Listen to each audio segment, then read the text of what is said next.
Welcome to our lecture 5 of us programming with C++. So today we are going to learn about expressions and then statements. So by the end of this lecture, you'll understand what iterative statements are and then why they are important. You learn about the three main types of loops in C++, and then we'll practice using these loops with real examples. Okay.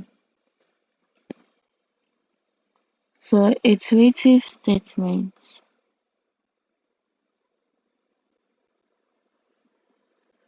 known as loops, used to execute part of repeatedly based on condition or set of condition, is used for performing repetitive tasks efficiently.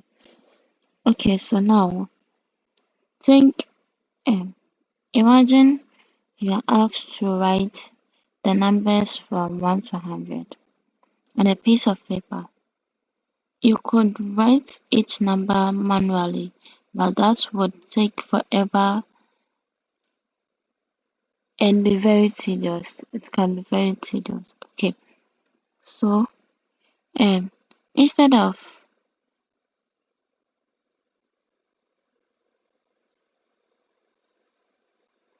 so instead of writing it on the paper, stressing yourself and writing it on the paper, you would probably want to find a pattern or system to make it easier. Okay, that's exactly what loop do in programming. So let's see the three types of iterative statements or iteration statements. So now we have the for loop, and then we have the while loop, and then we have the do while loop. So the while or condition statements. So the while statement, do statement while for, and then for, and that's for the declaration. So for first statement, the for loop statement, this is how we write the syntax. This is the syntax for statements. For statements are used to iterate over a range of values or elements in a collection. And then this is the syntax. So the for loop is best when you know exactly how many times you want to repeat something. Okay. And then a for statement is also useful for expressing loop without explicit termination condition. Okay, so you omit all three statements: initial statement, loop condition, and then update statement. So this is the sample code using for. Okay, so you can try one and then. So for for loop execution, we have one the initial statement executes, and then the loop condition is evaluated if the loop condition evaluates to be true. Okay, so that's to execute the for loop statement. Execute the update statement, the third expression in the parentheses. Okay, so repeat step 2 until loop condition evaluates to false. So and then the initial statement usually initialize a value called the loop for control or for index variable. This is the syntax for the example code for a loop statement. So you can try and movement to while loop. While loop executes as long as specifies condition evaluates to true. A while statement executes its control statement until its condition becomes false. So here what we mean is um, the loop condition is best when you want to repeat something as long as a condition is true. So the for is as long as the condition is false, and then 10 to be false, and then this one is the true. So it's just the opposite of the for loop. So this is the syntax for a while loop. So we have infinite loop that continues to execute endlessly. It doesn't and it has no limit.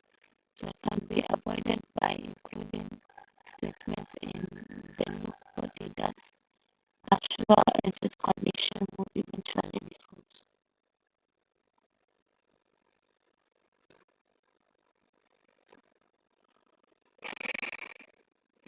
So this is a sample code for loop. You can also try your hands creating your own loop, and then let's moving on to the do while loop. The do while loop here, a do while loop statement is similar to a while statement, except that the condition becomes after the body. So this is the syntax for a do while loop. And then a sample code for a do while loop. So here we are saying that the do while loop is similar to while loop, but always executes the last ones. It executes the last ones. So you can also run this code and then you will get your output.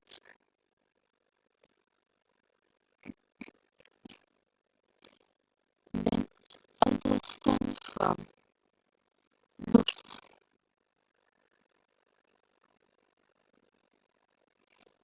exiting from loops. So sometimes you need to exit a loop before it naturally ends. C++ provides several ways to do this, but the most common are the break and then continuous statements. Okay, so the break out of the nearest inclusive switch statement or iteration statement. Okay, so yeah, if the condition of a loop never becomes false, the loop will run forever unless you explicitly exit its using statements like the break, return, go to, and then true. Okay, so this is a sample code for the break um, in loops.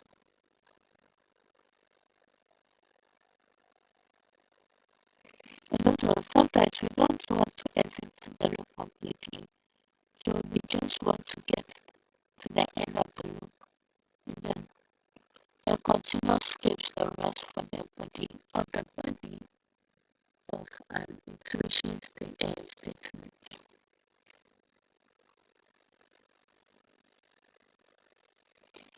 So, um,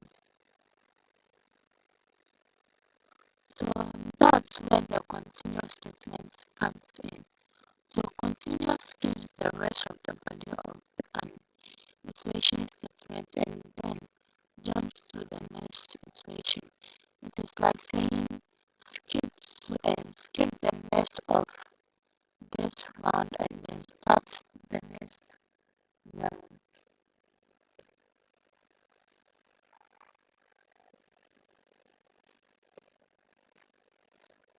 And then this is a source code snippet um, for loops. Okay, for loops.